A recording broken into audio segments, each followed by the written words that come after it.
আবরাজ ফিজার একদম নিকটে দাঁড়িয়ে আছে। ঘনিষ্ঠতা তাদের মধ্যকার দূরত্ব ঘুচিয়ে দিয়েছে।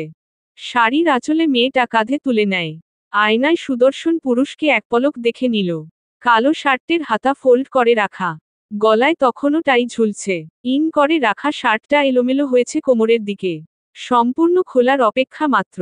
ফিজা আবরাজের দিকে তাকিয়ে থেকে সেফটি পিন হাতে নিল। আঁচলটা ঠিকঠাক করে সেথায় সেফটি পিন লাগাতে নিলেই আবরাজ ফিজার হাত চেপে ধরল।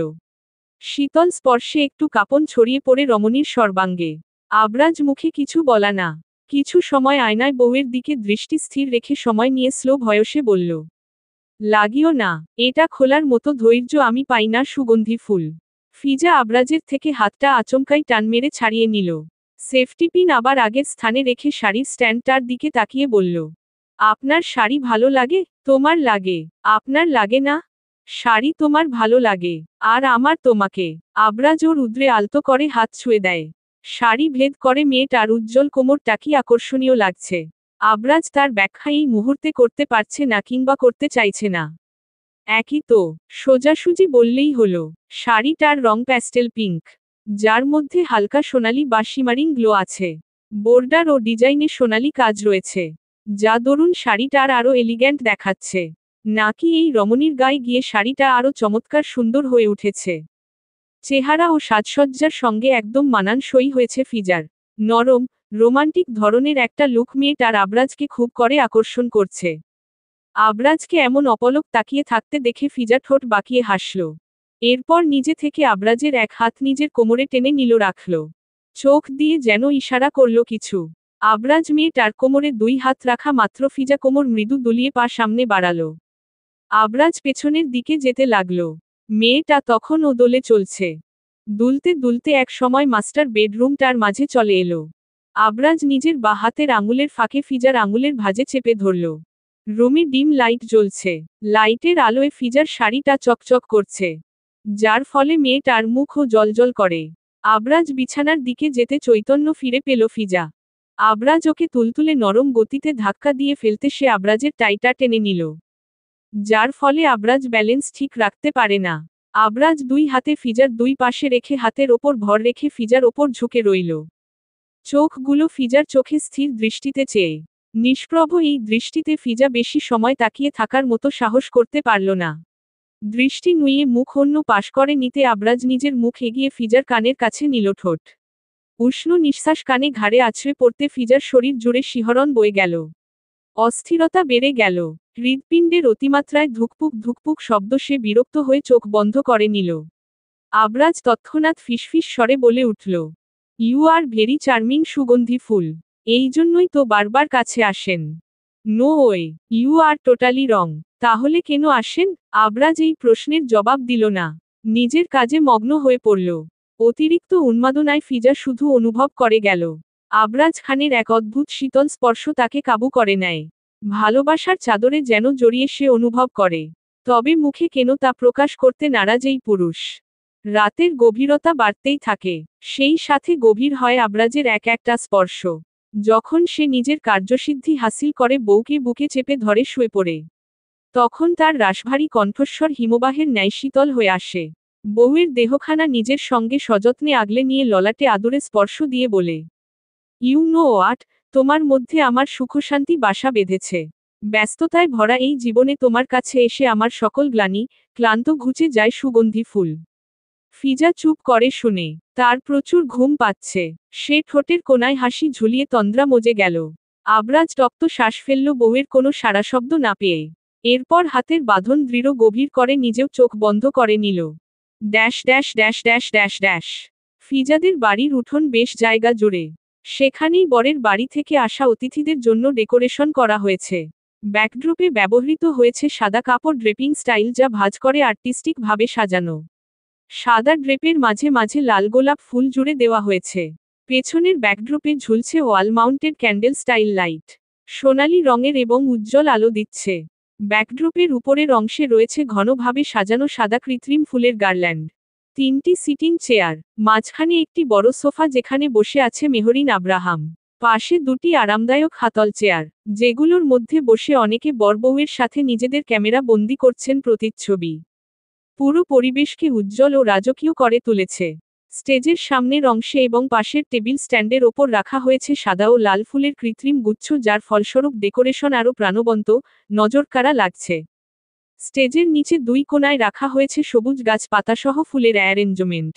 স্টেজটি উঁচু প্ল্যাটফর্মে তৈরি, সাথে ফ্লোরে বিছানো কার্পেট। পাশে একটি এয়ার কন্ডিশনার রয়েছে পরিবেশ শীতল করতে তার ব্যবহার। ব্যাকগ্রাউন্ডের একটি অংশে রয়েছে পর্যাপ্ত পর্দা, যার সংমিশ্রণ ব্যবহার করে রাজকীয়, মার্জিত পরিবেশ তৈরি করছে। মফস্বলের দিকে এমন দারুণ দৃশ্য, আশেপাশে ভিড় জমিয়েছে কিছু বাচ্চা পোলাপান। গার্ডের জন্য তাদের ভেতরে আসায় অসম্ভব। আর এত সব নজরকাড়া ডেকোরেশন, স্বয়ং আবরাজ খান নিজে থেকে এই ডেকোরেশন এর ইনস্ট্রাকশন দিয়েছে। তার প্রতিটা কাজেই যেন মেহরিন এর একজন বড় ভাইয়ের অভাবটা পূরণ করে দিয়েছে। বাড়ির প্রতিটা কোনায় কোনায় সৌন্দর্য ছুঁয়ে আছে। আবরাজ ফিজা যখন মেহরিন এর পাশে এসে বসল, মেহরিন তখন অনেক বেশি আবেগী হয়ে পড়ল। আবরাজ মেহরিনের মাথায় হাত বুলিয়ে দিল আলতো করে। ফিজার পরনে একটি হালকা, নরম ও মসৃণ ধাঁচের বেইজ রঙের শাড়ি। আবরাজ ও সেইম স্যুট পরা। আবরাজ বউ বাড়ি থেকে বেরিয়েছে পর এদিক ওদিক ঘুরে আউর চোখে দেখে যাচ্ছে। মূলত ফিজা সকালেই নিজেদের বাড়িতে চলে এসছিল মেহরিন এর ফোন পেয়ে। মেয়েটা একা, কোনো ভাই বোন নেই, একমাত্র বোন বলতে ফিজা। তাই সকালে বোকাসোকা মেহরিন কেঁদে গিয়ে বোনকে ফোন করে নিয়ে এসছে। মেহরিনের লেহেঙ্গা ধূসর ও বাদামির মাঝামাঝি। আব্রাহামের পাঞ্জাবি সাদা রঙের। বর কনে কি বড় ভাই নাকি ছোট ভাই? অনেক অফিসের স্টাফ এবং ফ্রেন্ড সার্কেলে এটা নিয়ে বেশ গুঞ্জন তুলল। বিয়ে আগেই হয়েছে, শুধু ফর্মালিটি মাত্র এটা। ফটোশ্যুট শেষ হতে প্রায় রাত 9টার ঘর ছাড়িয়ে গেল। অতিথি বিদায় নিতে লাগলো ধীরে ধীরে। এক সময় বরের গাড়িও গন্তব্যের পথ অনুসরণ করল। গাড়িতে বসে বোকাসোকা মেহরিনের কান্না আরও জোরে পেল। যখন আব্রাহাম ওর লেহেঙ্গা আর ব্লাউজের ফাঁকে উন্মুক্ত উদ্রে হাত রাখল, মেয়েটার কান্নার সাথে সাথে স্টপ হয়ে গেল। আব্রাহাম বউকে নিজের দিকে টেনে নিয়ে স্লো ভয়েসে বলল, কাঁদো। অফ করলে কেন? ডোন্ট স্টপ, প্লিজ কাঁদো। মেহরিন অবাক চোখে ফ্যালফ্যাল করে তাকাতেই আব্রাহাম বাঁকা হাসল। বউয়ের ক্রন্দনরত মুখ, তার নিজেকে এত সময় চোর ডাকাত মনে হচ্ছিল। এখন শান্তি লাগছে বেচারার। চোখ বন্ধ করে মেহরিনকে টেনে নিয়ে বুকে মাথা চেপে ধরে সিটা গা এলিয়ে দিয়ে বলল, ওকে, এখন না কেঁদে সব কান্না জমিয়ে রাখো। রাতে আবার কাঁদিও মেহরানি। মেহরিন কান্না ভুলে গেল। তার মুখশ্রী জুড়ে লজ্জা এসে ছেয়ে গেল। আব্রাহামের পাঞ্জাবি খামচে ধরতে আব্রাহাম ফের বলে উঠল, প্লিজ ডোন্ট পোক মি নাও। কন্ট্রোল হারিয়ে কিছু করে ফেললে পরে কিন্তু দোষারোপ করতে পারবে না। মেহরিন একদম স্তব্ধ হয়ে গেল। নীরবতা তার এখন শ্রেয়। এই পুরুষ দিন কি দিন লাগামহীন, অসভ্য, নির্লজ্জ হচ্ছে। এই সত্যি সে ছাড়া বা জানবে। Dash dash dash dash dash dash. Fiza মাকে কিছুতেই বোঝাতে পারল না। কেঁদে কেঁদে দুই মেয়ের জন্য হয়রান। নিশ্চয়ই মেহরিন এর অন্য কোথাও বিয়ে হলে ফিজা এখন মায়ের কাছে থাকত। দুই বোনের বিয়ে এক বাড়িতে হয়েছে বলেই তো এখন জনকে একসাথে চলে যেতে হচ্ছে। অগত্যা ইলা বেগম ফিজাকে মহিতা বেগম এর কাছে রেখে যাওয়ার জন্য ঠিক করলেন। তবে আবরাজ খান, সে কি মানবে? ফিজা চিন্তায় অস্থির। নিশ্চয়ই আবরাজ কিছুতেই ফিজাকে রেখে যাবে না। ফিজা যখন আবরাজের দিকে তাকিয়ে এসব ভাবছে, আবরাজ গাড়ি থেকে নেমে এসে ফিজার পাশে দাঁড়ালো। মা এবং বাবার উদ্দেশ্যে বলল, রাত অনেক হয়েছে আব্বু, আম্মু যাও। আব্বু গাড়ি সাব্বির ড্রাইভ করবে। মিষ্টি ফাতিহার সাথে আছে। এই কথার অর্থ যেন একদম পরিষ্কার, সে তাদের সাথে যাবে না। ইলা বেগম মৃদু হাসলেন শুধু। মিলন খান শুকনো কাশি দিলেন। এরপর বেআইনের থেকে বিদায় নিয়ে বেরিয়ে গেল। ফিজা লজ্জা একটু পেয়েছিল বটে, তবে আবরাজ খান মানুষটা তার জন্য সব করতে পারবে। এটুকু ভরসা, বিশ্বাস সে এই পুরুষকে চোখ বন্ধ করে করতে পারবে। যদি পুরো পৃথিবী একদিকে থাকে আর ফিজা থাকে তার বিপরীতে, তবে এই পুরুষ তাও নিজের অর্ধাঙ্গিনীর সাইড নিবে। এই শুধু মুখের কথা নয়, এর প্রমাণ আবরাজ খান নিজেই। আব্রাহাম এসছে পর আর রুমের বাইরে যাচ্ছে না। রুমেই গাপটি মেরে বসে আছে। অথচ এখন রুমে বসে থাকার কথা ছিল বেচারার বউয়ের। মেহরিন এসেই কাপড় চেঞ্জ করে নিচে চলে গিয়েছে। অতিথি যারা আছে তারা বিদায় নিচ্ছে, সেই জন্য এখনো মেহরিন আসতে পারেনি। আব্রাহাম বার কয়েক উকিঝুঁকি মারল রুমের বাহিরে। অথচ একটা কাকপক্ষী নেই দোতলার করিডোরে। মিষ্টিটাও আজ চাঁদ হয়েছে, দেখাই পাওয়া যাচ্ছে না। আব্রাহাম ঘড়ি দেখল, রাত 10:30। দেখে বেচারার মুখটা মলিন হয়ে এলো। অর্ধেক রাত চলে গেল। এমনিতেই রাত ছোট, সে বাসর কখন করবে? আব্রাহাম নিজের ফ্রেন্ড দের অবধি বিদায় করেছে আগে আগে, কিন্তু এতেও লাভ হলো না। বিছানায় চিত হয়ে শুয়ে সিলিংয়ের দিকে চেয়ে রইল। দরজা লাগানোর শব্দে সে শোয়া থেকে উঠে বসল। মেহরিন এসছে। বড্ড ক্লান্ত দেখাচ্ছে মেয়েটার চোখ মুখ। নাদুস নুদুস মুখখানা এইটুকু দেখাচ্ছে। আব্রাহামের দিকে তাকিয়ে মেয়েটা মৃদু হাসে। বলল, সরি, অনেকক্ষণ একা থাকতে হয়েছে আপনাকে। ইট, ওকে কোনো ব্যাপার না। তুমি ফ্রেশ হয়ে এসো, আব্রাহাম বলে উঠল। মেহরিন মুচকি হেসে ওয়াশরুম চলে গেল। আব্রাহাম দরজা খুলে বেরিয়ে গেল রুম থেকে। নিচে এসে দেখল মেইড ডাইনিং টেবিলে খাবার গুছিয়ে রাখছে। ইলা বেগম রান্না ঘরে কিছু একটা করছে। আব্রাহাম মাকে ডেকে বলে উঠল, আম্মু আমার খাবারটা রুমে দিও। কেন বাবা, শরীর কি বেশি ক্লান্ত? মেহু যে বলল তুই নিচে এসে খাবি। ও আচ্ছা, এরকম বলেছে নাকি? অ্যাকচুয়ালি হয়েছে কি আম্মু, আমার ঘুম পাচ্ছে অনেক। রুমে খাবারটা নিয়ে খেয়ে আর্লি শুয়ে পড়তে পারবো। আব্রাহামের কথা শুনে ইলা বেগম আর কথা বাড়াল না। মেইডকে বলল দুজনের খাবার রুমে দিয়ে আসার জন্য। আব্রাহাম মুখ গম্ভীর করে রেখেছে। ইলা বেগম ছেলের মাথায় হাত বুলিয়ে বলল, শরীর বেশি খারাপ লাগলে মাকে ডেকো, আর খাবার দুজনের টাই রুমে পাঠিয়ে দিচ্ছি। আব্রাহাম মায়ের কথায় মুচকি হেসে মাথা নাড়ল। এরপর সিঁড়ি বেয়ে ওপরে চলে এলো। রুমে এসেই দেখল মেহরিন বিছানায় শুয়ে পড়েছে অলরেডি। আব্রাহামের চিন্তায় কপালে ভাঁজ পড়ল। মেয়েটার শরীর কি বেশি খারাপ লাগছে? সে দ্রুত পায়ে মেরিনের পাশে এসে বসল। কপালে হাত দিয়ে দেখল শরীরটা সামান্য গরম, মানে জ্বর আসার সম্ভাবনা রয়েছে। আব্রাহাম অস্থিরতা বাড়ল। আলতো করে মেহরিনের গালে হাত রেখে বলে উঠল, শরীর খারাপ লাগছে বেশি? ডক্টর ডাকি? আরেহ, আপনি এত অস্থির হবেন না। গরম আমি সহ্য করতে পারি না তো, তাই একটু খারাপ লাগছে। রেস্ট করলে ঠিক হয়ে যাবে। আপনি খেয়ে আসুন গিয়ে। মেহরিনের কথা বলাতে একটু স্বস্তি পেল আব্রাহাম। এর মধ্যে দরজায় টোকা পড়ল। আব্রাহাম গম্ভীর স্বরে বলল, কাম, একজন মেইড খাবার নিয়ে এসছে। আব্রাহাম নিজের কাছে নিয়ে নিল খাবার ট্রে। বিছানায় রেখে গিয়ে দরজাটা বন্ধ করে এলো। এরপর মেহরিনকে শোয়া থেকে উঠে বসতে বলল। মেহরিন না উঠে শুয়ে থাকা অবস্থায় বলে উঠল, আপনি খেয়ে নিন, আমার এখন ইচ্ছে করছে না, পরে খেয়ে নেব আমি। আব্রাহাম মেহরিনের কথায় কোনো প্রত্যুত্তর করে না। মেহরিনকে ঠেলেঠুলে শোয়া থেকে তুলে বসালো। সে নিজের মতো খাবার নিয়ে মুখের সামনে ধরল মেয়েটার। মেহরিন কি করবে বুঝতে পারে না। একটু অস্বস্তি, কেমন একটা অজানা অনুভূতিতে মেয়েটার বুকটা দ্রিমদ্রিম শব্দ করছে। এমন একজন পুরুষ, যে বউয়ের সর্বত্রটা খেয়াল রাখে। মেহরিনের সত্যি মনে হয় আব্রাহামের কথাটা আসলেই সত্যি। সে সত্যি লাকি গার্ল যে আব্রাহামের মতো এমন গুড হার্ট পারসনস একজনকে লাইফ পার্টনার করে পেয়েছে লাইফে। মেয়েদের আর কি চাই? মনি মুক্তা পয়সা থাকলেই ক্রয় করতে পাওয়া যায়। কিন্তু ভালোবাসা, আদর, যত্ন, সম্মান, দায়িত্ববান এবং একজন ব্যক্তিত্ববান লাইফ পার্টনার শুধু ভাগ্যবান মানুষেরাই পেয়ে থাকে। Dash dash dash dash dash dash dash dash. Mohita Begum অনেক কেঁদেছেন। তৃতীয়বারের ন্যায় তিনি আবারও কাঁদতে কাঁদতে হয়রান হয়ে গেলেন। প্রথমবার যখন স্বামীর অকালমৃত্যুতে, দ্বিতীয়বার বড় মেয়ের বিয়ে দিয়ে, আজ তৃতীয়বার ছোট মেয়ের বিয়ে দিয়ে। জন্মদাত্রী মা হয়েও নিজের কন্যাদের নিজের কাছে ধরে রাখা মতো সাধ্য ওনার নেই। ভয়াবহ যন্ত্রণা বুকে চেপে তিনি বেঁচে আছে যেন। মেহমান আত্মীয়স্বজন অনেকে আছেন, আবার অনেকে বিদায় নিয়েছে। মহিতা বেগমের এক চাচাতো ভাইয়ের বউ আজ থাকবে ওনার সাথে। বাড়িতে খাবার দাবার আর সকল কাজকর্ম তিনিই কাজের মেয়েটাকে নিয়ে সামলাচ্ছে। ফিজা রুমে এলো যখন তখন রাত 11:30। আবরাজ ও সবেমাত্র সব ঝামেলা শেষ, শাওয়ার নিয়ে ওয়াশরুম থেকে বেরিয়ে এসছে। ফিজা শাড়ি চেঞ্জ করে নর্মাল একটা সাদা লং গাউন পরেছে। ঢিলা প্লাজো সাথে রংধনুর 7 রঙে মিশ্রিত এক ওড়না। লম্বা চুলের খোপা খুলে চুলগুলো ক্লিপ দিয়ে আটকে রেখেছে, যার ফল এলোমেলো হয়ে চারদিকে চুল বেরিয়ে খোপা ঝুলে আছে। আবরাজ আস্তে করে ঢুক গিলে নিল। নিজের মোবাইলে কল আসায় ধ্যান ভাঙে আবরাজের। ফিজা বিছানার কাছেই ছিল, ফোন সেই হাতে নিল। সাব্বির কল দিয়েছে। ফিজা বলল, সাব্বির সাহেব কল দিয়েছেন। আবরাজ গম্ভীর। ফিজা ফোনটা আবরাজের দিকে বাড়িয়ে দিল। আবরাজ কল রিসিভ করে কানে তুলে গম্ভীর স্বরে বলে উঠল, বলো সাব্বির। সাব্বির ওপাশ থেকে কিছু বলল। আবরাজের মুখের রং মুহূর্তের মধ্যে বদলে গেল। চোয়াল শক্ত করে বলল, আসতে দাও। বলেই আবরাজ কল কেটে দিল। ফোনটা রেখে সে বিরক্তিকর নিঃশ্বাস ফেলে ফোন ফিজার পড়ার টেবিলের ওপর রাখল। বিছানার ওপর রাখা আবরাজের ট্রাউজার আর একটা টি শার্ট, যা ফিজাই এখানে রেখেছে। লুঙ্গি মানুষটা একদম পরতে পারে না, তার উপর কষ্ট করে, যদিও আগে কয়েকবার পরেছে।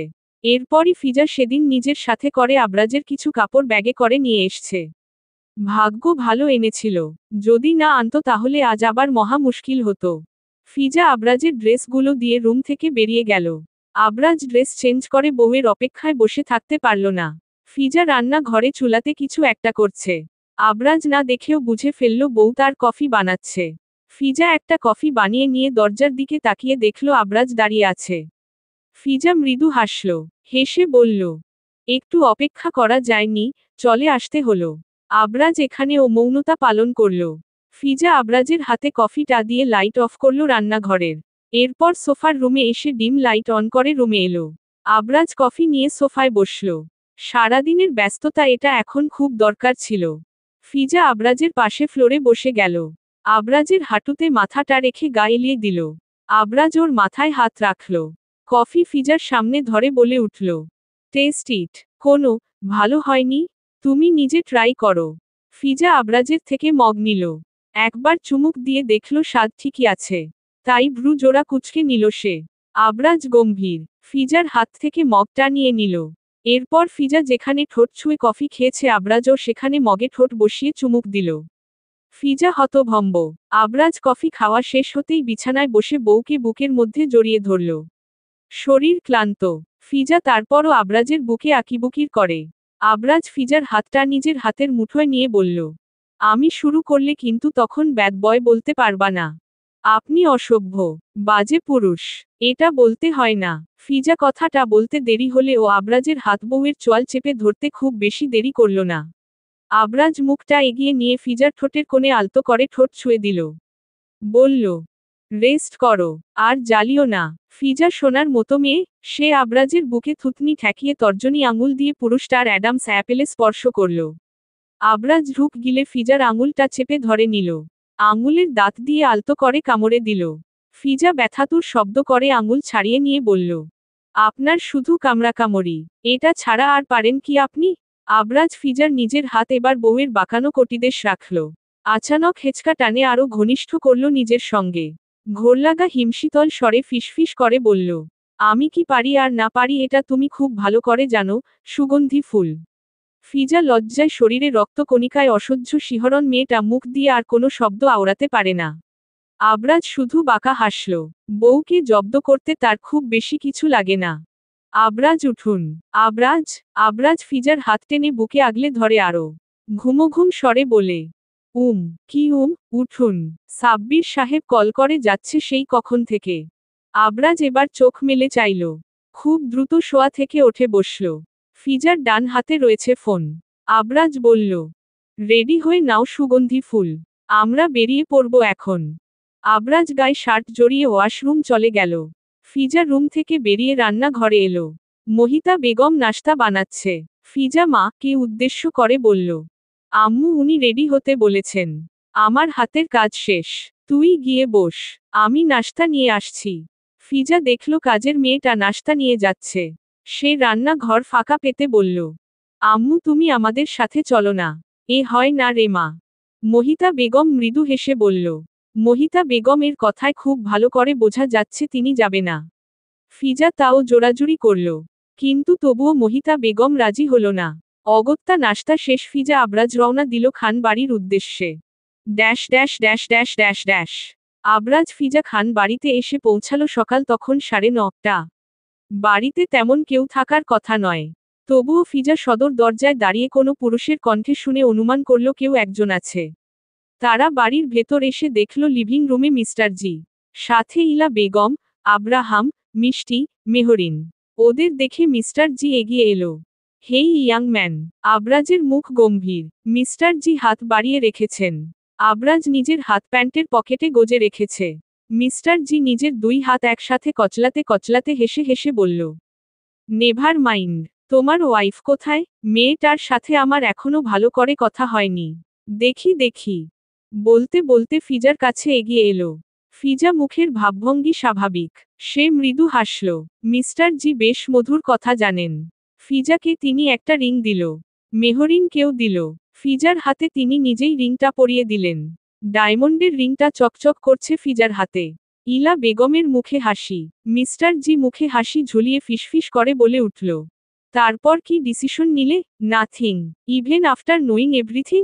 ইয়াহ। ফিজাও ফিসফিস করে মুখে হাসি ঝুলিয়ে জবাব দিল। মিস্টার জি এর মুখের রং পরিবর্তন হয় মুহূর্তে। পরপরই ফিজা হেসে হেসে আবার বলে, nice ring. Thank you mister মামা। মিস্টার জি এর চেহারাটা কেমন অদ্ভুত দেখাচ্ছে। চোখ দুটো যেন শয়তানি হাসে। আবরাজের জহুরির নজর। সে হঠাৎ করে মা কে বলে উঠল, আম্মু আমরা রুমে যাই, ফ্রেশ হয়ে আসছি। আবরাজ বলতে বলতে একটু পিছে এসে নিজে থেকে ফিজার হাত টেনে ধরল। সিঁড়ি বেয়ে ওপরে ওঠার আগেই কল করে দিল সাব্বিরকে। করিডোরে গিয়ে কল রিসিভ হলো। আবরাজ বলল, কাম হোম কুইকলি। ফোনটা কেটেই ফিজার দিকে তাকালো। কেমন নিস্তেজ দেখাচ্ছে মেয়েটাকে। আবরাজ হাতের দিকে তাকিয়ে দেখল রিং পরানো তর্জনী আঙুলটা নীলচে রং ধারণ করেছে। আবরাজের ধারণা কি তবে সঠিক হলো? আবরাজের দুনিয়ায় উতালপাতাল শুরু হলো। ফিজার হাত থেকে রিংটা রুমাল দিয়ে খুলে সেখানে পেঁচিয়ে রাখল। কোলে তুলে দ্রুত রুমে নিয়ে এসে বিছানায় শুইয়ে দিল। একজন মেয়েটকে কল করে গরম পানি চাইল। পানি নিয়ে আসার আগেই আবরাজ বেশ কয়েকবার সাবান দিয়ে হাতটা ধুয়ে নিল। মেইড পানি দিয়ে যাওয়ার পর আবরাজ সেটা কুসুম গরম পানি করে বউয়ের হাত ভালো করে ধুয়ে দিল। ফিজা তখনও বুঝতে পারছে না আবরাজ এমন কেন করছে। সে শুধু এটুকু বুঝে গিয়েছিল শরীরটা কেমন দুর্বল লাগছে। যখন মেহরিন আব্রাহাম সহ রুমে এলো আবরাজ তখন বলল, গাড়ি বের কর, ইমিডিয়েটলি। সাব্বির হসপিটাল কল করো, কথা বলো ডক্টরের সাথে। সাব্বির ব্যস্ত হয়ে তাই করে। আব্রাহাম বেরিয়ে যায়। মেহরিন ততক্ষণে কেঁদে ফেলেছে। যদিও ফিজা এখন বিপদমুক্ত, তবুও তার কান্না পাচ্ছে। আবরাজ যখন ফিজাকে কোলে তুলে গাড়িতে বসালো, গ্যারেজে তখন অনেক মানুষের ছায়া দেখল। চোয়াল শক্ত করে শুধু সেদিকে তাকিয়ে দেখল একবার। ইলা বেগম মেহরিন ও তাদের সাথে যাচ্ছে। Dash dash dash dash dash. ফিজার কন্ডিশন এখন অনেকটা বেটার। হসপিটাল থেকে বাড়ি চলছে এসছে সন্ধ্যায়। ইলা বেগম ফিজার সাথে সাথে আছে। মেহরিন ও বোনের সাথে রয়েছে সেই সকাল থেকে। আবরাজ সুযোগ বুঝে বাড়ি থেকে বেরিয়ে এলো। যখন নিজের গন্তব্যে এসে পৌঁছালো তখন রাত হয়েছে। অন্ধকার চারদিকে। অন্ধকার ঘরে একটা বাল্বের নিচে চেয়ারে বাঁধা এক মানব মূর্তি। চারদিক থেকে গার্ড ঘিরে আছে সেই মানুষকে। একজন গার্ড একটা চেয়ার এনে দিতে আবরাজ সেটাতে বসল। শান্ত চোখে চেয়ে আছে সামনের পুরুষটার দিকে। শার্টের হাতা ভাঁজ করতে করতে বলল, আমার ক্যারিয়ার, আমার জীবন থেকে কয়েকটি বছর, আমার সংসার, আমার সন্তান, এখন আমার ভালোবাসা, এই মেয়েটার কি দোষ? বলতে পারবেন আপনি? মিস্টার জি মাথাটা উঁচু করে আবরাজের দিকে তাকালো। তিনি অসুস্থ। হসপিটাল থেকে পালিয়ে তিনি অনেক কাঠখড় পুড়িয়ে আজ এখানে এসে পৌঁছেছিল। কিন্তু শেষ মুহূর্তে এসে কোনো লাভ হলো না। তিনি কম্পিত কণ্ঠে বললেন, তোমার জীবনে পদার্পণ, এটাই ওর জীবনের সবচেয়ে বড় ভুল। আজ এখানে আমার মেয়ে থাকার কথা ছিল। You are totally wrong. এটা কোনো দিন হওয়ার ছিল না। আপনি খুব ভালো করে জানতেন। মিস্টার জি তৎক্ষণাৎ রেগে গেলেন। গর্জে ওঠে তিনি। মেয়ের মানসিক সমস্যার জন্য নিজেও মানসিকভাবে অসুস্থ তিনি। একমাত্র মেয়ে আজ পৃথিবীতে নেই। ভাবলেই দুমড়েমুচড়ে যায় বুকের ভেতর। আবরাজ সাব্বিরকে বলল, উনার ডক্টরের সাথে যোগাযোগ করো, আর জার্মানিতে পাঠাও। আবরাজ চেয়ার ছেড়ে উঠে যায়। পেছনে রয়ে যায় মেয়ের শোকে এক পাগলপ্রায় বাবা। চেঁচাতে থাকে। কিন্তু আবরাজ ফিরেও তাকায় না। পাপের শাস্তি সবাই পায়। সেও কি পেয়েছে, নাকি এখনো বাকি? Dash dash dash dash dash dash. ফিজার তেমন সমস্যা হয়নি। তবে হতে পারত, যদি না আবরাজ সময় মতো রিংটা খুলে ফেলত। তারপরও ফিজা আগেও পজনের শিকার হয়েছে। তাই একটু তো সমস্যা দেখা দিচ্ছে। শরীরটা আরও দুর্বল হচ্ছে। অথচ মেয়েটা জানেই না তার ভেতরে বেড়ে উঠতে থাকা প্রাণটাকে কিভাবে নিঃশ্বাস বন্ধ করে দেওয়া হয়েছে। জানলে নিশ্চয়ই আরও ভেঙে পড়ত। আবরাজ বউয়ের শরীরটা আরও শক্ত করে জড়িয়ে ধরে। ফিজা দুর্বল দৃষ্টিতে তাকিয়ে দেখে স্বামীকে। আজকের ঘটনা সে স্বচক্ষে দেখেছে। আবরাজের গালের ওপর একটা হাত রেখে বলে উঠল, মিস্টার জি কোথায় আবরাজ? মেরে ফেলেছেন? আবরাজ ঠোঁট কামড়ে ধরল। বেশ চমকেছে পুরুষটা। তবে আজকের ঘটনা ফিজা দেখেছে। মেয়েটা অতটা বোকা নয়। এখনো নিশ্চয়ই বোঝার বাকি নেই মিস্টার জি ওর সাথে কি করেছে। আবরাজের বড়ই মায়া হয়। তার সাথে জড়িয়েছে পর মেয়েটা একটু সুখের দেখা পায়নি। দীর্ঘ শ্বাস ফেলে বলল, সিচুয়েশনটা একটু ডিফারেন্ট হলেই পারত। বাট মাই ব্যাড লাক, সুগন্ধি ফুল, তোমার কোশ্চেনের আনসারটা পজিটিভ হলো না। আবরাজের ঘড়ি ফিরিয়ে উত্তর বুঝতে একটু সময় লাগলো বটে। তবে যখন বুঝতে সক্ষম হলো তখন স্বস্তির নিঃশ্বাস ফেলল। আবরাজ বউয়ের কপালে গভীর চুম্বন করল। সে পর্দার আড়াল দেখাতে চায় না বউকে। যতটা সামনে এসছে ততটা তাকে ছেড়ে যাওয়ার জন্য মেয়েটার কাছে যথেষ্ট ছিল। আবরাজ অফিস থেকে দ্রুত ফিরেছে। বউয়ের জন্য মন কেমন ছটফট করছে তার। বাড়িতে এসে সে বউয়ের দেখা পেল না। নিজে ফ্রেশ হয়ে এসে দেখল রুমের ভেতর সেই মিনি রুমের দরজা খোলা। আবরাজ উকি দিল সেখানে। বউ তো তার প্রায় সেখানে সাজতেন বসে। আজও বসলে ক্ষতি হয় না। ধীরে পা চলে না আবরাজের। খুব দ্রুত সে রুমের ভেতর প্রবেশ করল। ধারণা সত্যি হল, বউ তার আজও শাড়ি পরছে। সফট ল্যাভেন্ডার বা হালকা পার্পল রং, যাতে হালকা গোলাপি আভা রয়েছে। অর্গানজার মতো হালকা ও ঝলমলে ফ্যাব্রিক। পুরো শাড়ির উপর ছোট ছোট সোনালি পুঁতির মতো এম্বেলিশমেন্ট রয়েছে। আর পারে গোল্ডেন লেসের কাজ যা খুব সূক্ষ্ম এবং পরিপাটি।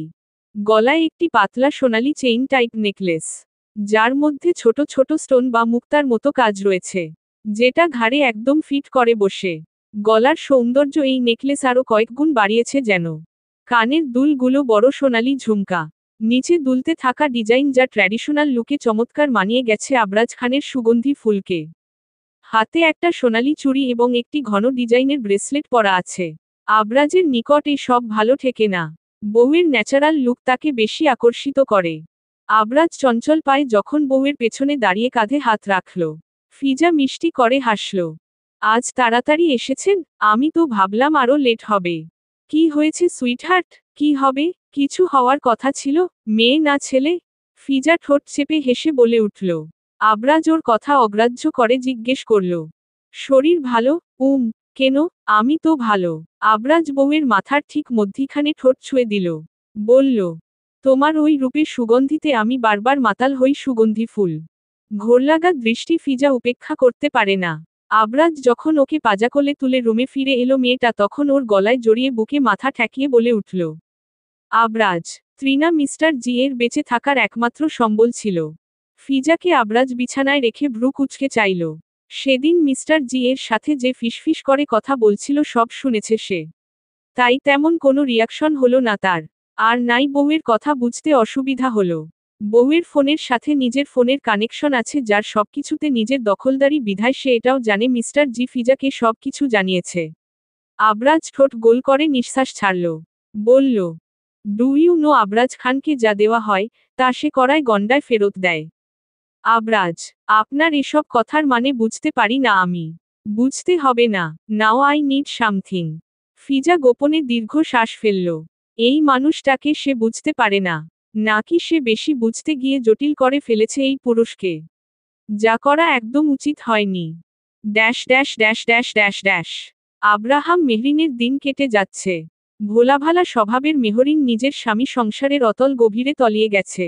একটা মেয়ের বিয়ের পর সবচাইতে কাছের এবং আপন যে হয় সে হচ্ছে স্বামী, যার কাছে সব সাজে। তেমনি মেহরিনের আহ্লাদ আরও দ্বিগুণ হয়েছে। আব্রাহাম তাকে যত্ন করে আদরে আগলে রেখেছে বাহুতলে, কতই না মানুষের রূপ। এই যেন মেহরিন কোনো দিন কল্পনাও করেনি। এক ভয়ঙ্কর মানুষের সাথে সে বাসা বেঁধেছে।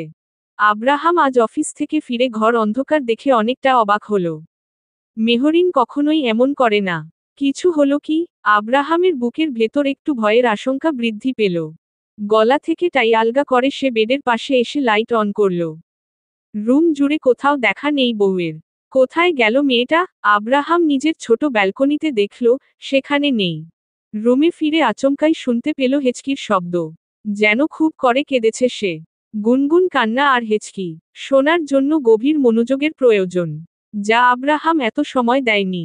সে দৃষ্টি নত করে আলমারির পাশে দৃষ্টিপাত করল। তৎক্ষণাৎ নজরে পড়ল আলমারির সঙ্গে চেপে এলোমেলো হয়ে বসে মেহরিন। আব্রাহামের বুকের ভেতর ধক করে উঠল। ভীষণ পানির তেষ্টা পেল। আস্তে করে ঢুক গিলতে অ্যাডামস অ্যাপেলটা ওঠানামা করল। অতিরিক্ত টেনশন ভয় থেকে তার কপালে বিন্দু বিন্দু ঘাম জমতে শুরু করল। ব্লেজারটা খুলে কোনো রকম ছুঁড়ে ফেলে এক ছুটে গিয়ে মেহরিনের পাশে বসল। মেহরিন চোখ তুলে চাইল না। আব্রাহাম আলতো করে নিজের কাঁপতে থাকা হাত মেহরিনের মাথায় রাখল। বলল, মেহরানি। মেহরিন ঝট করে আব্রাহামের হাতটা নিজের মাথার ওপর থেকে সরিয়ে দিল। চোখ দুটো লাল হয়েছে কাঁদতে কাঁদতে। চুলের বিনুনিটা এলোমেলো। গালে চোখের জলের দাগ বসে আছে। খুব বেদনাতেই মানুষের এমন দুর্দশা হতে পারে। আব্রাহামের বুকের ভেতরটা অজানা কোনো কারণেই টিপটিপ করছে। মেহরিন এক সময় আব্রাহামের হাতে একটা ছোট মিনি ডায়েরি ছুঁড়ে দিল। উচ্চস্বরে বলে উঠল, একবার ও বুক কাঁপল না আপনার? কেন করলেন আমার সাথে এটা? আমি তো আপনাকে বলিনি আমাকে বিয়ে করুন।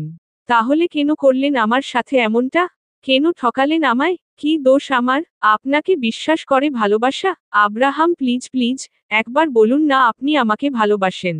নিজের স্বার্থের জন্য বিয়ে করেননি। মেহরিন আব্রাহামের হাতটা আগলে নিয়ে বলে, তার চোখে কিছু পাওয়ার আশা। সব মিথ্যা হোক, শুধু আব্রাহাম একবার তাকে ভালোবাসি বলুক। কিন্তু হায়, যারা অল্পতেই খুশি হয় তারা যে ওই অল্পটুকুও পায় না। ইয়েস, আমি আমার স্বার্থের জন্য তোকে বিয়ে করেছি। What to do?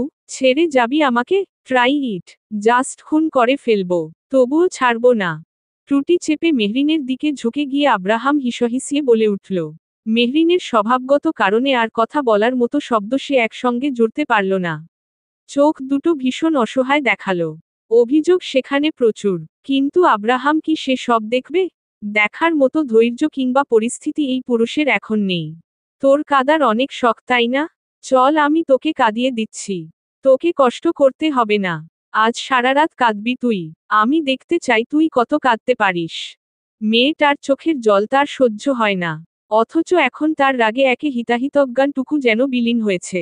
যখন বিছানায় ফেলে লাইট অফ করে আব্রাহাম মেহরিনের দেহটা টেনে নিজের সঙ্গে ঘনিষ্ঠ করল। মেয়েটা তখন ঠোঁট কামড়ে ধরে মাথা নেড়ে না করে যাচ্ছে। অথচ আব্রাহাম দেখলি না, সে নিজের কথা সত্যিতে রূপ দিল। যার একটুও বরখিলাপ হলো না। সত্যি মেয়েটা কাঁদল। গোঙানির শব্দ পেল আব্রাহাম, কিন্তু তার তখন মাথায় অন্য চিন্তা। যদি এই মেয়ে তাকে ছেড়ে যায়, সে থাকতে পারবে না। অথচ পুরুষ এটা ভাবল না নারীর রাগের চেয়ে অভিমানে বেশি করে। যার ফল ভয়ঙ্কর হতে পারে। সেটা হয়তো শখের পুরুষের ধারণার বাইরে। Dash dash dash dash dash dash. Abraj washroom থেকে বেরিয়ে দেখল বউ তার কথা বলছে ফোনে। সে ফিজার দিকে খেয়াল রেখে রেডি হয়ে নিল। অফিসের জন্য রেডি হয়ে এসে বসল ফিজার সামনে। আবরাজ কিছু জিজ্ঞেস করার আগেই ফিজা বলে উঠল, আবরাজ আজ ডক্টর আন্টি ডেকেছে। তোমার মেডিসিন শেষ হয়েছে? না তো, বলল কি একটা টেস্ট করে নিলে ভালো হবে। ফিজা চিন্তিত স্বরে জানালো। আবরাজ ঠোঁট কামড়ে ধরল। তার তো অজানা নয় কিসের জন্য বলেছে। কিন্তু ফিজা তো আর জানে না। সে চায়ও না বউ এ ব্যাপারে কিছু কখনো জানে। আবরাজ ভাবতে ভাবতে বলল, ওকে তুমি বিকেলে ড্রাইভার নিয়ে চলে যাও। আমি বাড়ি ফিরার পথে তোমায় নিয়ে আসব। ফিজা ঘাড় নেড়ে সায় দিল। আবরাজ বউয়ের কপালে চুমু খেয়ে ব্লেজার হাতে ওঠে দাঁড়ালো। নিচে যাওয়ার দরকার নেই, ব্রেকফাস্ট রুমে দিয়ে দিতে বলবো আমি। আমি যেত। ফিজা নিজে যেতে পারবে এটা আর সম্পূর্ণ করতে পারল না। তার আগেই গম্ভীর স্বরে আবরাজ বলে উঠল, আমি জানতে চাইনি। আবরাজ কথাটা বলতে বলতে বেরিয়ে গেল। ফিজা ভোতা মুখ করে বসে রইল। এভাবে ধমকে কথা বলার কারণ সে খুঁজে পায় না। অদ্ভুত পুরুষ। গিরগিটির ন্যায় মর্জি সেকেন্ড সেকেন্ড চেঞ্জ হয়। এটা আর বলার অপেক্ষায় রাখে না। ফিজা, তোমার আরও অপেক্ষা করতে হবে। তুমি যদি এখনই বেবি নিয়ে নাও তাহলে তোমার লাইফ রিস্কে চলে যাবে। ফিজার মাথা যেন চক্কর দিল। স্বাভাবিকভাবে ওর কাছে এই কথার অর্থ কি হতে পারে বুঝতে অসুবিধা হলো। বেবি মিসক্যারেজ হলে বেবি নিতে টাইম নেওয়া লাগে। ওর মিসক্যারেজ হয়েছে প্রায় 5 মাস। তাহলে এখনো ডক্টর এমন কথা কেন বলছেন? ফিজা নড়েচড়ে বসল। বিয়ের 6 বছরে ও বাচ্চা না থাকাটা একটু না অনেকটাই একটা মেয়ের জন্য পীড়াদায়ক। ফিজা ঠোঁট কামড়ে ধরে নিঃশ্বাস টেনে নিল। কোলের ওপর রাখা ব্যাগটার ফিতা শক্ত করে চেপে ধরে হাতে মুঠোয় জিজ্ঞেস করল, বাট হোয়াই আন্টি? আমার বেবি মিসক্যারেজ হয়েছে প্রায় 5 মাস হতে চলল। দেখো ফিজা, আই নো দ্যাট তুমি অনেক স্ট্রং। তোমার থেকে তখন হয়তো কথাটা গোপন করলেও এখন তোমার এই কথাটা জানান প্রয়োজন। কিসের কথা বলছেন আপনি? দেখো তোমার মিসক্যারেজ সাধারণ হয়নি। পজনের ফলে মিসক্যারেজ হয়েছিল। সেই জন্যই আমি বলছি সময় নিয়ে বেবি নাও। এমন তো নয় সময় চলে যাচ্ছে। মেয়েটা নিজের পায়ের তলা শূন্যে ভাসছে মনে হলো। চারদিক থেকে ঘুটঘুটে আধারে সে যেন বড্ড একা। তবুও ঠাই বসা মেয়েটা। কত বড় একটা সত্যি তার অজানা। কে করেছিল এটা? ফিজা ডক্টরকে জিজ্ঞেস করল না কিছু। মুখে মিথ্যা হাসি ঝুলিয়ে সে বিদায় নিল ডক্টরের চেম্বার থেকে। আবরাজ তাকে বলেছিল অপেক্ষা করতে। কিন্তু ফিজা বেরিয়ে উবারে করে বাড়ি ফিরে এলো। Dash dash dash dash dash dash dash. সকাল গড়িয়ে দুপুর, দুপুর গড়িয়ে এখন বিকেল। অথচ মেহরিন কিছু খায়নি। আব্রাহাম অফিসে যাওয়ার আগে ব্রেকফাস্ট রুমে রেখে গিয়েছিল। যেখানে খাবার রাখা ছিল ঠিক সেখানেই পড়ে রয়েছে খাবার প্লেটটা। আব্রাহামের রাগে শরীরটা থরথর করে কেঁপে উঠল। গা থেকে ব্লেজারটা টেনে খুলে টাইটা আলগা করে শার্টের হাতা ফোল্ড করে নিল। নিজের রুমে আসার সময় নিয়ে আসা খাবার প্লেটটা হাতে নিয়ে মেহরিনের সামনে এসে বসল। মেহরিন আধশোয়া হয়ে আছে। আব্রাহাম হাতটা ধুয়ে মেহরিনের মুখের সামনে খাবার ধরল। মেহরিন মুখটা ঘুরিয়ে নিতে আব্রাহাম শান্ত স্বরে আদেশ করল, খাবারটা খেয়ে নাও, আমার ক্ষুধা নেই। মেহরিন মুখ অন্য দিকে ঘুরিয়ে রেখে জবাব দিল। তবে পরক্ষণেই গর্জন কানে আসে। চমকে যায় মেয়েটা। আব্রাহামের রাগান্বিত মুখের দিকে তাকায়। পুরুষটার চোখে মুখে ভয়ঙ্কর রাগের আভাস। মেহরিন, আব্রাহামের হুঙ্কার মেয়েটা একটু চমকে উঠল। নড়েচড়ে বসতে বসতে ফ্যালফ্যাল করে কেঁদে ফেলল মেহরিন। ভেতর থেকে কষ্টগুলো যেন চোখের জল হয়ে সামনে বসা আব্রাহাম নামক পুরুষটার প্রতি অভিযোগ করতে লাগল। আব্রাহামের বুকের ভেতর মোচড় দিল। সে খাবার প্লেটটা রেখে মেহরিনের গালে চেপে ধরে মুখের ভেতর খাবার দিল। মেহরিন কাঁদতে গিয়ে খাবার তালুতে উঠে গেল। কাশতে কাশতে মেয়েটার চোখ লাল হয়ে খুব ভয়াবহ অবস্থা। আব্রাহাম ওকে কোলে তুলে নিল, ওয়াশরুমে গেল। হাত মুখ ধুইয়ে দিয়ে জড়িয়ে ধরে বসে রইল কিছু সময়। মেহরিন শান্ত, নিশ্চুপ। আব্রাহাম সারা শব্দ না পেয়ে বুঝল মেয়েটা গভীর ঘুমে তলিয়েছে। সে দীর্ঘ শ্বাস ফেলল। একটা মেয়ে ঠিক কতটা বিশ্বাস, ভালোবাসা আর ভরসা করে একটা পুরুষের বুকে এমন নিশ্চিন্তে ঘুমিয়ে যেতে পারে? তার জানা নেই, কিন্তু ধারণা আছে। কিন্তু সত্যি কখনো মিথ্যা হয়ে যাবে না। সে নিজের স্বার্থে এই বোকা মেহরিনকে তুরুপের তাস বানিয়েছে।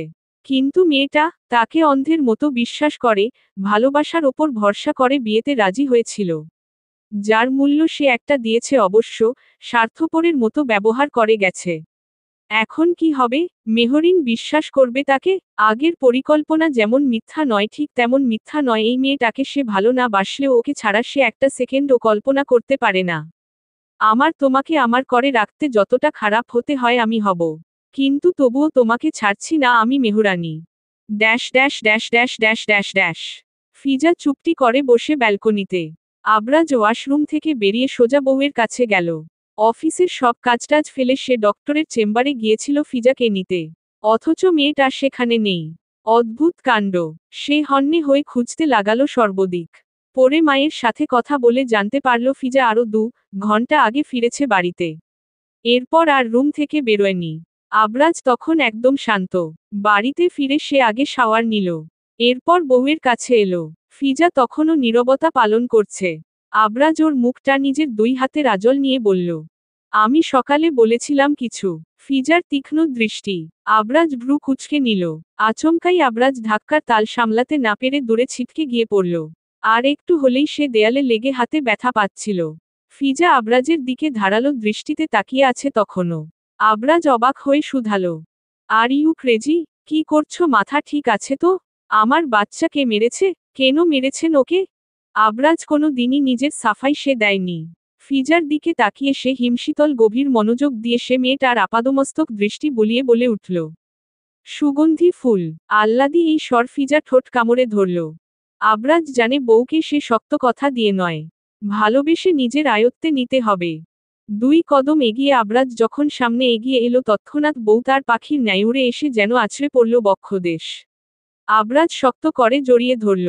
আলিঙ্গন দৃঢ় গভীর হলো সাথে সাথে। ফিজা তখনও কাঁদছে। আবরাজের বুকের ভেতর মোচড় দেয়। নিজের থেকে ছাড়িয়ে নিয়ে আবরাজ বউয়ের এলোমেলো চুল গুছিয়ে দিল। এলোমেলো চুল, চোখের জলে পুরো মুখ ভেজা। ঘেমে একাকার অবস্থা। কি করুণ সেই দৃশ্য। আবরাজ আর কখনো এতটা ভেঙে পড়তে দেখেনি এই রমণীকে। তবুও তার আজ কোনো ব্যথা ধরল না বুকে। বউয়ের এই ক্রন্দনরত মুখের ধার সে অনেক আগেই শোধ করে দিয়েছে। আবরাজ, ও আমার আপনার অংশ, ওকে আমি। গলা দিয়ে শব্দ বের হচ্ছে না মেয়েটার। এত কাঁদতে আবরাজ ওকে আর কখনোই দেখেনি। আবরাজ দাঁতে দাঁত চেপে বসে থেকেও কোনো লাভ হচ্ছে না যেন। বউকে কোলে তুলে সে রুমে চলে এলো। ফিজা গুটিসুটি মেরে আবরাজের বুকের ভেতর মুখ গুজে এক সময় ঘুমিয়ে পড়ল। আবরাজ তপ্ত শ্বাস ফেলল। আগেই তো ভালো ছিল, যখন কিছু জানত না মেয়েটা। এখন জানার পর আরও পাগলামি বাড়ল। এই পাগলামো কিভাবে দূর করবে সে? কিভাবে সামলে নেবে বউকে? এই ব্যথা যে কতটা দগদগে তা যে সে পিতা হয়ে টের পাচ্ছে হাড়ে হাড়ে। সেখানে একজন মা, সে কি করে সহ্য করে যাবে এই নির্মম সত্যিটা? আবরাজ। সকাল থেকে এই নিয়ে বউ তার 11 বার ডাকল তাকে। আবরাজ এবার পূরণ দৃষ্টিতে বউয়ের দিকে চাইল। শীতল এই চাহনি ফিজার সর্বাঙ্গে কম্পন ধরাতে যথেষ্ট। তবুও পিটপিট করে তাকিয়ে আছে মেয়েটা। গতকাল থেকে কেঁদেছে প্রচুর, যার ফলে চোখমুখের অবস্থা খুব ভয়াবহ। আবরাজ ঠোঁট গোল করে নিঃশ্বাস ফেলল। হঠাৎ হঠাৎ মেয়েটা কি যে করে হয়তো নিজেও জানে না। সে অফিস পর্যন্ত যায়নি এই মেয়ের জন্য, অথচ সে বিকেল হতেই বিছানা জুড়ে শাড়ির মেলা বসিয়ে তাকে ডেকে যাচ্ছে। সে যতবারই উত্তর করে ততবারই আবার চুপ করে যায়। আবরাজ বিরক্ত হচ্ছে না, তবে বউয়ের কোনো সমস্যা হচ্ছে কি না ভেবে ভেবে আরো হয়রান হয়ে জবাব দিচ্ছে। এবারেও তাই হলো। সে বেশ শান্ত স্বরে বলে উঠল, কখন থেকে ডেকে যাচ্ছ? ফরওয়ার্ড। ফিজা আবারও ঠোঁট কামড়ে ধরে। আবরাজ একটু বেসামাল হয় কি? অবশ্যই হয়। বউয়ের এমন বাচ্চামিতে সে একটু নয় অনেকটা বেশি নিজের ওপর ব্যালেন্স হারিয়ে ফেলে। ফিজা একটা শাড়ি হাতে তুলে নিল। পাতলা অর্গ্যানজা সিল্কের। বলা বাহুল্য আবরাজের দেওয়া প্রায় সবগুলো শাড়ি অর্গ্যানজা সিল্কের, শিফনের পাতলা শাড়ি এবং জর্জেটের পাতলা শাড়িগুলোর মধ্যে একদম দেহের ভাঁজ স্পষ্ট করে দেওয়ার মতো মোলায়েম চকচকে। রংগুলো একে অপরকে ছাপিয়ে আছে যেন। ফিজার হাতের শাড়ির রংটা পান্না সবুজের মতো গভীর কিন্তু হালকা ঝকঝকে। এমন শাড়ি গায়ে দিলে যেন শরীর নিজেই আলো ছড়িয়ে দেওয়ার জন্য মুখিয়ে বসে। পাড়ে রেশমি কাজ ও ছোট ছোট তামার রঙের বিটস দিয়ে সূক্ষ্ম নকশা। চলার সময় হালকা ঝনঝন শব্দ হবে এ ব্যাপার শাড়ি দেখে ফিজা শিওরিটি দিতে পারে।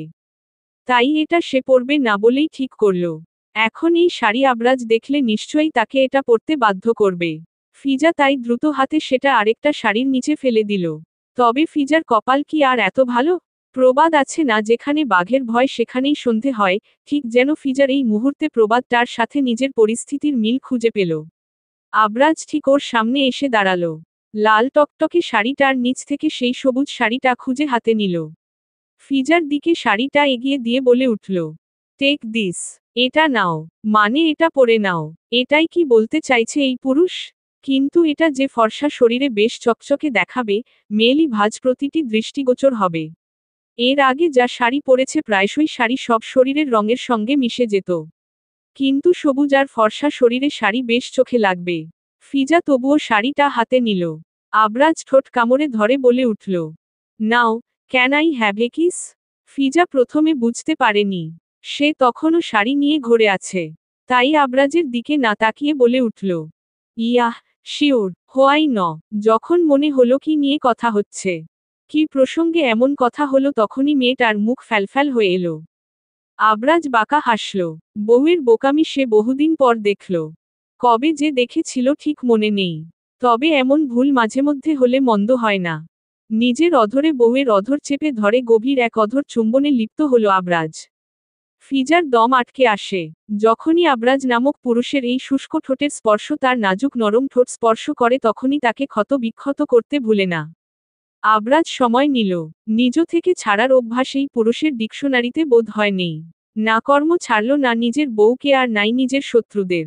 দানবীয় হাতের বিচরণ যখন নিজের কোমরে, ফিজার হাতটা তখন আবরাজের চুলের দিকে ঠিক ঘাড়ে খামচে ধরে আছে। আবরাজ যখনই তাকে আদরে স্পর্শ করে সাথে থাকে তার সেই চিরচেনা অভ্যাস। বউকে ক্ষত বিক্ষত করতে পুরুষটার ভালো লাগে।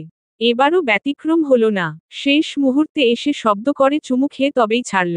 ছাড়ার সাথে সাথেই বউকে জড়িয়ে ধরে বলে স্লো ভয়েসে ফিসফিস করে বলল, এখন একটু কাঁদো, রাতে প্রচুর কাঁদাব, god promise, Mrs Abraj Khan. Dash dash dash dash dash dash dash dash dash. একই বাড়িতে থেকেও মেহরিন বোনের সাথে দেখা করতে পারছে না। কিছুটা ইচ্ছে করে, আবার কিছুটা পরিস্থিতির ওপর নির্ভর করে। প্রথমত সে জানে বোনের সাথে দেখা করলে সে সব বলা থেকে নিজেকে নিয়ন্ত্রণ করতে পারবে না।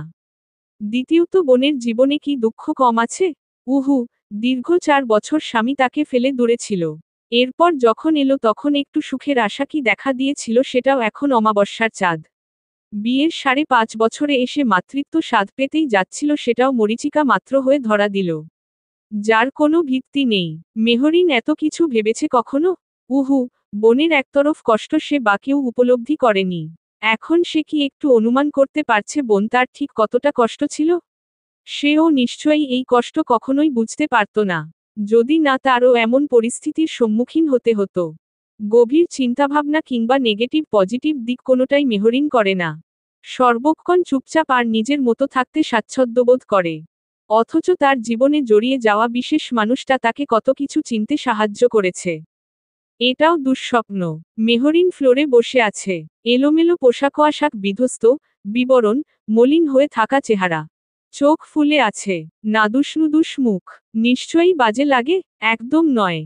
আব্রাহামের নিকট চমৎকার লাগে এই রমণীর এমন বিধ্বস্ত রূপকেও। সে আয়েশ করে বসে আছে বিশাল আকারের মাস্টার বেডরুমটার থিম মাঝের বেগুনি কার্পেটের ওপর ফেলে রাখা ধূসর রঙের সোফায়। পুরুষটার চলাফেরায় রাজকীয় একটা ভাব সব সময় থাকে। যেমনটা আগে মেহরিন শুধু এবং শুধুই আবরাজ খানের অধীন ভাবলেও এই একই রকম ভাবসাব যে আব্রাহাম খানের মধ্যেও বিদ্যমান থাকতে পারে সেটার ধারণা তার ছিল না। আবরাজ খানকে নিয়ে সে মা এবং বোনের কাছেই বেশি জেনেছে। তবে স্বচক্ষে দেখার সৌভাগ্য হয়েছে আব্রাহাম খানকে। ডান পা বা পায়ের ওপর তুলে বসে আব্রাহাম। পুরুষটার হাতে তখন সিগারেট। সব কিছু ঠিক ছিল। এর মধ্যে এই সিগারেটের বর্ণনা করতে মেহরিনের একদমই ভালো লাগলো না। সে নিজের দৃষ্টিতে বিরক্তি প্রকাশ করে চক্ষুদ্বয় ঘুরিয়ে নিল। তবে সামনে বসা পুরুষের একদম ভালো লাগলো না সেটা। আত্মসম্মান প্রখর কি না এই পুরুষের। তার বউ তার দিকে তাকাবে। ড্যাব ড্যাব করে তাকাবে। সারাদিন তাকিয়ে থাকবে। অবভিয়াসলি সে তাকানোতে মুগ্ধতা নিয়ে তাকাবে। তাকে দেখবে, মন দিয়ে দেখবে। চোখে থাকবে স্নিগ্ধতা। সেই দৃষ্টিতে বিরক্ত কেন আসবে? ছোট্ট একটা গোল পাত্র। আধসাদা, ধূসর ছাইয়ে ভরা। চারপাশে কয়েকটা দাগ। সময়ের ছোঁয়ায় কালচে হয়ে গেছে। পাত্রের কিনারায় আধপোড়া একটা সিগারেট পড়ে আছে। সেখানেই আব্রাহাম আবরাও আধখাওয়া সিগারেটে গুজে রাখল। ছাইয়ের স্তূপে জড়িয়ে আছে বহুদিনের নীরবতা। অনেকদিন হয় পুরো একটা সিগারেট খাওয়া হচ্ছে না। ভালো লাগছে না কেন জানি। আব্রাহাম গম্ভীর হয়ে বসে থেকেই তর্জনী আঙুলটা বাঁকিয়ে ইশারা করে মেহরিনকে ডাকল। Come here. মেহরিন চাইল। দৃষ্টিতে কোনো জোরতা নেই, যার অর্থ সে আসবে না। আব্রাহাম ঠোঁট কামড়ে ধরল। কি অদ্ভুত, সে মেয়েটার দৃষ্টি পড়তে পারে অথচ মেয়েটার মন পড়তে জানে না। মেহরিন আসে না। আব্রাহাম উঠে দাঁড়ালো। মেহরিনের সামনে এসে ঝুঁকে আচমকাই কোলে তুলে নিল ওকে। মেহরিন চমকে গেল, তবে গলা জড়িয়ে ধরল আব্রাহামের। আব্রাহাম ওকে কোলে নিয়ে সোফায় বসল আবার। এরপর রয়েসয় পুরুষটা বলে উঠল, চলো আমার একটা গেম খেলি। যদি এভাবে বসে থেকে তোমার বিরক্তি চলে আসে তাহলে আমি তোমার সামনে বসে থাকব, আর যদি বিরক্তি না আসলে তুমি আমার সামনে বসে থাকবে। Deal is done foolish girl. Mehrin চমকাবে নাকি থমকে যাবে? সেই হিসাব কষতে গিয়ে যখন চিন্তায় বিভোর আব্রাহাম তখন নিজের কাজে ব্যস্ত। মেয়েটার বিরক্ত নয়, লজ্জা ঘিরে ধরল মুহূর্তে। গলায় রাখা হাতটা আস্তে আস্তে শীতল হয়ে এলো। আম্মু, মেহরিন কোথায়? দেখেছো তুমি ওকে? আম্মু, মেইড, মেইড। আব্রাহাম পাগলের মতো অস্থির হয়ে রান্নাঘরের দিকে তাকিয়ে ডাকতে লাগল। ইলা বেগম দ্রুত পায়ে নিজের রুম থেকে বেরিয়ে এলো। এত ভোরে কি হয়েছে ভেবে তিনি এবং মিলন খান রুম থেকে বেরিয়ে এলো। আব্রাহামের গায়ে একটা শার্ট, যার অর্ধেক ইন করা তখনও। চুল এলোমেলো আর সদ্য ঘুম থেকে উঠে এসছে। খুব বিধ্বস্ত দেখাচ্ছে আব্রাহামকে। ইলা বেগম অস্থির চিন্তিত স্বরে বলে উঠল, কি হয়েছে আব্বা? মেহরিন এত সকালে নিচে আসবে কেন? রাতে রুমে ছিল না? মিলন খান গম্ভীর হয়ে একপাশে দাঁড়িয়ে। ছেলের মতিগতি বুঝে না। কিছুদিন ধরে অফিসে ঠিকঠাক কাজ করছে না। তার উপর মেয়েটার মতামত না নিয়েই তো বিয়ে করেছিল। যদিও ভালোই চলছিল সব কিছু। তাহলে হঠাৎ করে কি হয়ে গেল? আব্রাহাম দৌড়ে বাইরে গেল। গেইটে সিকিউরিটি নেই আজ। দারোয়ান নামাজ থেকে ফিরেছেন মাত্র। সবাই আব্রাহামের পেছনে এসছে। আব্রাহাম দারোয়ানকে দেখেই জিজ্ঞেস করল, আঙ্কেল গেইট খোলা ছিল? হ্যাঁ বাবা, মাফ করবেন, নামাজে যাওয়ার সময় আটকে গিয়েছিলাম। কিন্তু এখন তো খুলে দিয়েছে কেউ। বিনয়ী আচরণ। আব্রাহামের তবুও রাগ হলো। সে কিছু বলতে গিয়েও পিছিয়ে এলো। সবাইকে এড়িয়ে দৌড়ে রুমে এলো। পুরো রং জুড়ে সব ঠিকঠাক। শুধু তার কিনে দেওয়া একটা ব্যাগ নেই। আব্রাহাম আলমারি খুলে দেখল সব ঠিকঠাক, শুধু মেহরিনের একাডেমিক কাগজপত্রের ফাইলটা নেই। আব্রাহাম তন্নতন্ন করে সবকিছু খুঁজে দেখল, কিন্তু সব ঠিকঠাক। টাকা পয়সা গহনাগাটি সব যে যার জায়গায় আছে, শুধু যার জিনিসপত্র সেই মানুষটির এই রুমে কোনো অস্তিত্ব নেই। আব্রাহাম থমকে গেল। বাইরে দাঁড়িয়ে ছিল মিলন খান, ইলা বেগম, আবরাজ, ফিজা, তারা সবাই ভেতরে প্রবেশ করল। আবরাজ বলল, আমি সাব্বিরকে কল করে দিয়েছি, ইনফরমেশন পাওয়া যাবে আর্লি। ফিজা চিন্তিত মুখে একপাশে দাঁড়িয়ে। বোন তার চুপচাপ স্বভাবের, কথা কম বলে, ভীতু প্রকৃতির মেয়ে। মা বোনকে না বলে আগে সে কোথাও যেত না, আর সেখানে আজ এত ভোরে মেয়েটা নিজের স্বামীর ঘর থেকে না বলে কোথাও চলে গেল। ব্যাপারটা তাকে ভাবাচ্ছে। ঠিক তখনই আব্রাহাম নিচে হাঁটু ভেঙে বসে পড়ল, দুই হাতে মুখ চেপে ধরে বলে উঠল, ও চলে গেছে ভাইয়া, আর আসবে না। ঠকিয়েছি আমি ওকে, কিন্তু ভালোবাসি আমি। প্লিজ ওকে এনে দাও, প্লিজ, আর ওকে জোর করব না কোনো কিছু নিয়ে। প্লিজ, আমার শুধু ওকে চাই। বলতে বলতে বিলাপ করতে লাগলো আব্রাহাম। আবরাজের হাত একটু জড়িয়ে ধরে কাঁদছে সে। সবাই নির্বিকার। নারীর অভিমান ভয়ঙ্কর হয়, যতক্ষণ তাকে সেই অভিমান থেকে দূরে রাখতে পারবে ঠিক ততক্ষণ। তার উপর শান্ত সহজ সরল মানুষগুলো হয় একরোখা। তারা হুটহাট কোনো ডিসিশন নিবে না, সহজে রাখবে না, কাঁদবে না, অভিমান করবে না। যখনই এগুলো করবে তখন বুঝে নিতে হবে সে অল্পতে কিছু করেনি। তার ওপর গভীর প্রভাব পড়েছে বিধায় সে এমন করেছে। Dash dash dash dash dash. সময় কত দ্রুতই না চলে। আমরা এটার জন্য অপেক্ষা তো করি, তবে এটা আমাদের জন্য অপেক্ষা করে না। তেমনি অপেক্ষা করে বসে নেই এটা। এটার কাঁটা চলছে টিকটিক করতে করতে ন্যানোসেকেন্ড, ন্যানোসেকেন্ড থেকে সেকেন্ড, সেকেন্ড থেকে মিনিট, মিনিট থেকে ঘন্টা, ঘন্টা থেকে দিন, দিন থেকে সপ্তাহ, সপ্তাহ পেরিয়ে মাস, মাস পেরিয়ে বছর, চলতেই থাকে এভাবে। এর মধ্যে কত কি হয়, কত কি বদলায়। শুধু বদলায় না সময়, মানুষ বদলায়, মানুষের সময় বদলায়। শুধু স্মৃতি বদলায় না, প্রিয় মানুষের স্মৃতি যা কখনোই বদলানোর নয়। তবুও আমাদের জীবন যুদ্ধে এগিয়ে চলতে হয়। দৈনন্দিন জীবন আসছে যাচ্ছে আবার আসছে। আব্রাহাম, আচমকাই নিজের নাম শুনে একটু চমকে উঠল আব্রাহাম। হাত থেকে ছিটকে কলমটা ডেস্কের ওপর পড়ল। আবরাজের কোলে একটা বাচ্চা ছেলে। বয়স কত হবে? এই তো বছর হবে না। গোল গোল বড় বড় আঁখি পল্লব দিয়ে সে ড্যাব ড্যাব করে দেখছে আব্রাহাম নামক পুরুষকে। আব্রাহামের মুখে মৃদু হাসি ফুটে উঠল। হাত বাড়িয়ে দিতে সে ঝাঁপিয়ে কোলে পড়ল। আব্রাহাম আদর করল। এরপর বলল, আমার কাছে থাক এখন। তুমি যাও ভাইয়া। আবরাজ ওর হাতে একটা ঔষধের শিশি দিয়ে বলল, তাড়াতাড়ি খেয়ে নে, আর শোন, আজ ডক্টর আঙ্কেলের সাথে দেখা কর। আব্রাহাম শিশিটা হাত নিয়ে পকেটে রাখল। মাথা নাড়িয়ে বলল, খেয়ে নেব আমি, দেখাও করব। তুমি যাও। আবরাজ দীর্ঘ শ্বাস ফেলল গোপনে। এরপর বেরিয়ে গেল। ফিজা কাছের দেয়ালের ওপাশ থেকে দাঁড়িয়ে দেখল সবটা। সুদর্শন পুরুষ আব্রাহাম, মুখে চাপদারি, সর্বদা পরিপাটি, তবুও যেন আগের মতো উজ্জ্বল নেই মানুষটা। কেমন মলিন মানুষটার চেহারা। আজ 2.5 বছর হয় মেহরিন নেই। এই 2.5 বছরে আব্রাহাম এমন দিন নেই নিজের এই পরিস্থিতির কথা ভেবে ভেবে ডিপ্রেসড হয়ে হসপিটাল ভর্তি হয়নি। মানসিক যন্ত্রণা ঠিক কতটা হয়ে থাকে এটা সবাই কমবেশি অনুভব করতে পারে। হয়তো এটা মরণব্যাধি নয়, তবে ভেতর থেকে একটা মানুষের আত্মা ঠিকই মারা যায়। ফিজার চোখের কোলে জমে থাকা জল মুছে নেয় সে সাবধানে। এখানে তারও কিছু করার নেই। হয়তো নিয়তিতে এমন লেখা ছিল। যখন ওর নিজেরও একটা সময় মনে হতো আবরাজকে ছাড়াই হয়তো এই দোটানা জীবনের সমস্যা সমাধান হবে, তখনই সে সবকিছু খুঁটিয়ে দেখতে লাগলো। যা তার সামনে আবরাজ নামক পুরুষটার খবরদারিতে প্রেজেন্ট করা হতো সে তার থেকেও বেশি নিজে খুঁটিয়ে দেখত। আবরাজের খারাপ হওয়ার কারণ থেকে শুরু করে ত্রিনাকে মারার রিজন পর্যন্ত সে জেনেছে। তবেই না ভেঙে যাওয়া মন আবারও জুড়েছে এই পুরুষের প্রতি।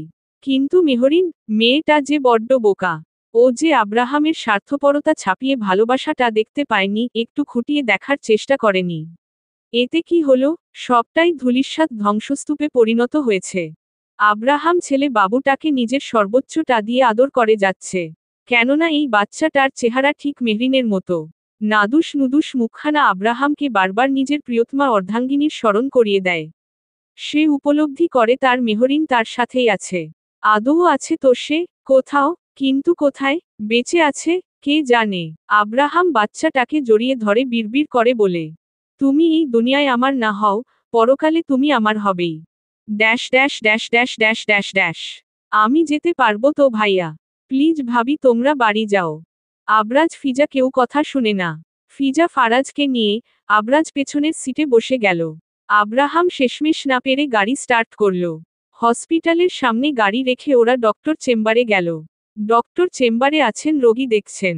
দেখা শেষ হলে তারা যাবে। একটু অপেক্ষা করতে হবে। বৃষ্টি চারদিকে। এর মধ্যে আবরাজের ফোনটা বাজতে লাগলো।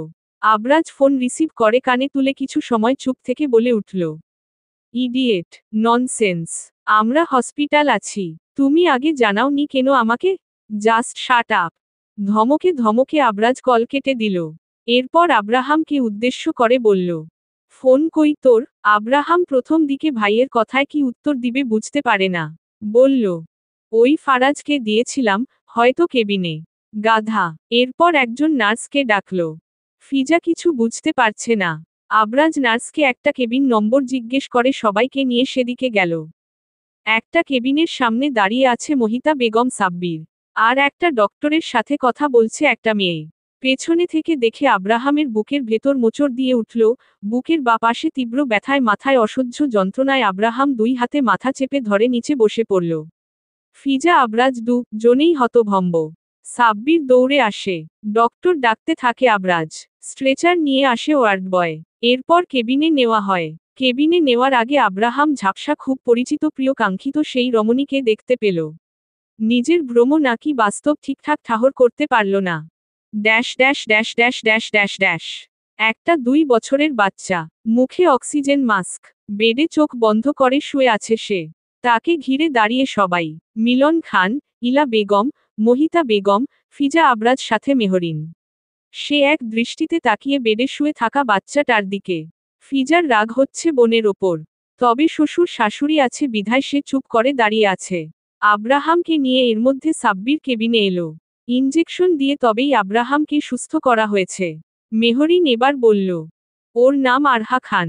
আমি যেদিন খান বাড়ি থেকে বেরিয়ে আমার ফ্রেন্ড নিতুর কাছে বগুড়া চলে যাই সেদিনই চেক আপ করে জানতে পারি ওর কথা। সেদিন ফিরে আসার জন্য মনটা বড্ড ছটফট করছিল।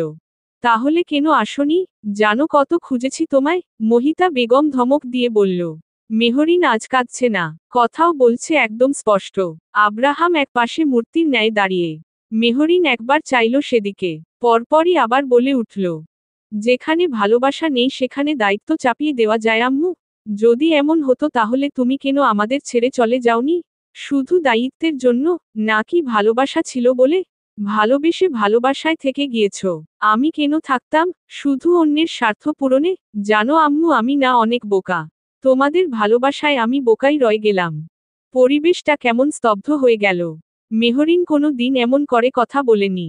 মেয়েটা সব সময় তো চুপচাপ আর স্বল্পভাষী। অথচ আজ একটা কথা যেন সবার হৃদয় এফোর ওফোর করে দাগ কেটে গেল। Dash dash dash dash dash dash dash dash. পরিস্থিতি বদলাতে থাকে। সুখ দুঃখ সব মিলিয়ে জন্মের পর এই প্রথম আরহা নিজের পরিবার কাছে পেল। অতিরিক্ত জ্বর থেকে এই রাজধানীতে নিয়ে এসছিল মেহরিন ওকে। চলে যাওয়ার এত বছরে সে একটি বারো সে এই শহরে আসেনি। কিন্তু মেয়ের জন্য এবার আসতে হয়েছে। সে জানত, এই শহরে এলে ঠিকই আব্রাহাম নামক পুরুষটা তাকে খুঁজে নিবে। আর হলো ও তাই। কিন্তু ফিরে এসে এমন কিছু দেখবে সে কল্পনাও হয়তো করেনি। তাকে মানুষটা নিজের স্বার্থের জন্য বিয়ে করেছিল। যদি তাই হয় তবে আজ কেন মানুষটার এমন দশা? তবে কি আব্রাহাম নামক পুরুষ নিজের অনুভূতি বুঝতে ভুল করেছে? কে জানে। আরহার জ্বর এখন ভালো হয়েছে কিছুটা। সে ফারাজের সাথে বেশ বন্ধু পাতিয়েছ। সারাক্ষণ সেখানেই থাকে। এই যে রাত বিরেতে সেখানে ঘুমতে চলে গিয়েছে। মেহরিন বিছানায় শুয়ে এপাশ ওপাশ করছে। আব্রাহাম নেই, ওয়াশরুমে আছে। বেরিয়ে এসে আব্রাহাম লাইট অফ করে বিছানায় এলো। মেহরিনের সাথে তার টুকটাক কথা হয়েছে এই কয়দিনে। তবে জোরটা যেন কাটছে না। কিংবা সে এখনো ঘরে আছে। শোয়ার বেশ অনেকক্ষণ পর আব্রাহাম বলে উঠল, মেহরানি, একটু জড়িয়ে ধরব? কণ্ঠটা তখনও কাঁপছে। মেহরিন অন্ধকারে কোনো জবাব দিল না। আব্রাহাম ভাবল ঘুমিয়ে পড়েছে। কিন্তু অনেকক্ষণ পর মেহরিন বলে উঠল, অপেক্ষা করছেন কেন? আগে তো এভাবে অনুমতি নিতেন না। কথার অর্থ বুঝতে সময় লাগলো না আব্রাহামের। সে আচমকাই মেহরিনকে খুব শক্ত করে আলিঙ্গন করল। এর আগে এত দৃঢ় গভীর আলিঙ্গন আব্রাহাম করেছে কি না মেহরিনের মনে নেই। সে মনে করতে চাইল না। আব্রাহাম এর মধ্যে বলে উঠল, এভাবে বলো না, আমি তোমাকে আগেও ভালোবাসতাম, শুধু বুঝতে পারিনি। তুমি যাওয়ার পরই সেটা প্রতি সেকেন্ড সেকেন্ড উপলব্ধি করেছি আমি। মেহরিন চুপ। আব্রাহাম জড়িয়ে ধরে আছে তখনও। তবে সময় গড়াতে নিজের হাত দুটো আব্রাহামের পিঠ আঁকড়ে ধরল। আব্রাহাম একটু কেঁপে উঠল কি? হ্যাঁ, নিজের প্রেয়সীকে পাওয়ার আনন্দে সে কাঁদছে।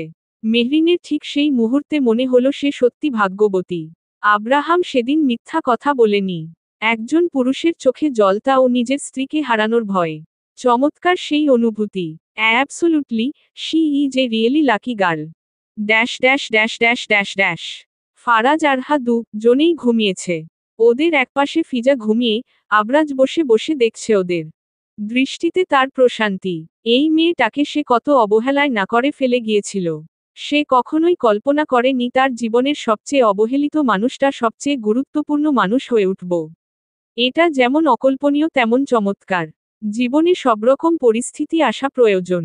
দুঃখ না এলে যেমন সুখের মূল্য বোঝা মুশকিল, তেমনি মেনে না নিলে অশান্তি, মেনে নিলেই শান্তি। ফিজা না চাইলে হয়তো কখনো তাদের পথ চলা এত দীর্ঘ হতো না। সে মনেপ্রাণে চাইল এই পথ চলা আমৃত্যু হোক। বেড এবং রুম তার দুইটাই বেশ বড়। সেও এক পাশে শুয়ে পড়ল বউয়ের পাশে। বউকে জড়িয়ে ধরে স্লো ভয়েসে বলল, আবরাজ খানের সুগন্ধি ফুল, এভাবেই সুগন্ধি দিয়ে আবরাজ খানের লাইফ সুগন্ধিতে ভরিয়ে দেওয়ার জন্য স্পেশালি থ্যাঙ্কস, মিসেস আবরাজ। ফিজা পিটপিট করে চাইল। ফারাজ ভূপৃষ্ঠ হওয়ার পর থেকেই সে অসুস্থ। এখনো সেই অসুস্থতা দূর হয়নি। তাই ক্লান্তিতে চোখ বন্ধ, তবে মুখে রাজ্যের খুশির ছোঁয়া। পূর্ণতায় বুক ভরে সে নিঃশ্বাস টেনে নিল।